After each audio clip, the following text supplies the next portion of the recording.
It's Johnny Tsunami, the Disney Channel original movie that got a lot of requests, and well, I hope you like the movie Airborne because it's pretty much the exact same story. Even Airborne wasn't exactly that original a story. It's another fish out of water tale about a surfer dude who goes to a really cold place and he doesn't fit in, and if you know what I thought of Airborne, you'd probably guess I don't like this very much, and well, yeah, parts of it aren't very good, but this movie's actually much better than it has any right to be. A lot of that comes down to the acting, the directing, and where they choose to focus the majority of the drama. But we still gotta deal with that story that, yeah, always sucked in Airborne and still sucks here. In Hawaii, there's a famous surfer named Johnny Tsunami, who got that name because he apparently saved a bunch of people on a beach once. His grandson, also named Johnny, wants to follow in his footsteps, but his father gets a job somewhere else, somewhere far, far away in a totally different climate, where naturally he can't surf. Wouldn't you know it, his school uniform arrives late too, and oh no! How's he gonna fit in wearing that? Like clockwork, bullies start to pick on him, and one girl feels sad, so she starts to show him a little sympathy, and he tries to find an outlet similar to surfing, and he discovers snowboarding. But there's a problem. The people at his school only ski, and people at other schools snowboard, so, you know, he can't snowboard.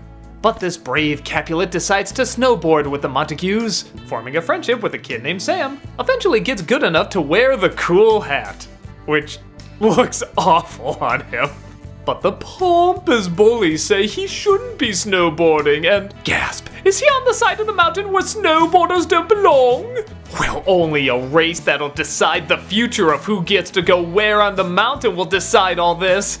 You know, erase all rivalries that have apparently been going on for years here, even the principal of the school is a part of. Yeah, when this scene in particular happened, I was dumbfounded. This writing is terrible.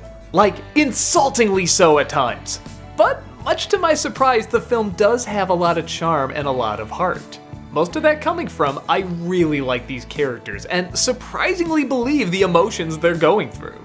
With the exception of the bully, which, yeah, I don't know who could save this role. Everyone is doing their to make these roles identifiable. Johnny has trouble fitting in, but he's not a crybaby. He's not a blowhard, he's not a jerk, he's not a whiner, he's actually a pretty balanced kid, and when something doesn't go right, I feel like he takes it the best way any kid could.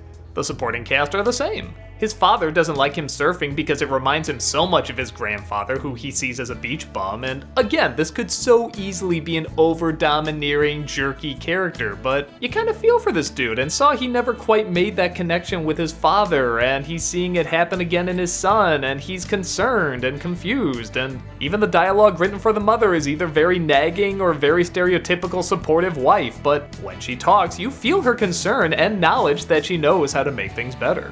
What shocked me the most is the guy who played Johnny Tsunami. You've seen him before, Kari Hiroyuki Tagawa, hopefully I said that right.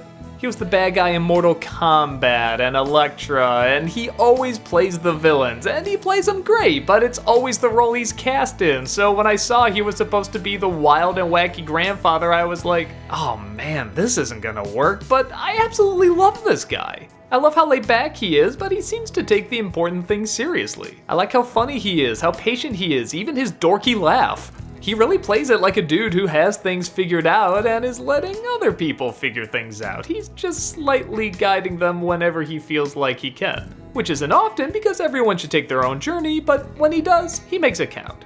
What the film focuses on is also very refreshing. Many of these movies focus on how mean the bullies are, or how whiny the main character is, or how lovely the girlfriend is, or how wacky the best friend is, or all the crazy slapstick, you know the drill. But this movie keeps us on what's actually interesting. The kid trying to find his way, the falling out between the father and the grandfather, even learning the difference between surfing and snowboarding. Yeah, they actually do show you some of the techniques, and it isn't just a montage and he's perfect, you do see him slip and fall and try to get better. With that said, you do still have to hit those stupid bullet points that a lot of these Disney Channel sports movies hit, and yeah, they are lame, but they fly by pretty fast. Most of it is just allowing these good actors to be good actors. And in a lot of these Disney Channel movies that are supposed to be about growing up, I think that's enough.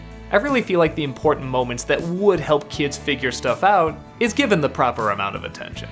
So, would I recommend it? Sure, for the Disney Channel movie crowd, you know, sort of the younger kids and maybe a few teens. I don't know how many adults would get that into it, but it's not difficult for an adult to sit through either. It knew what it wanted to do, and it achieved it adequately well. Grab a snowboard or a surfboard, and take the surprisingly decent ride.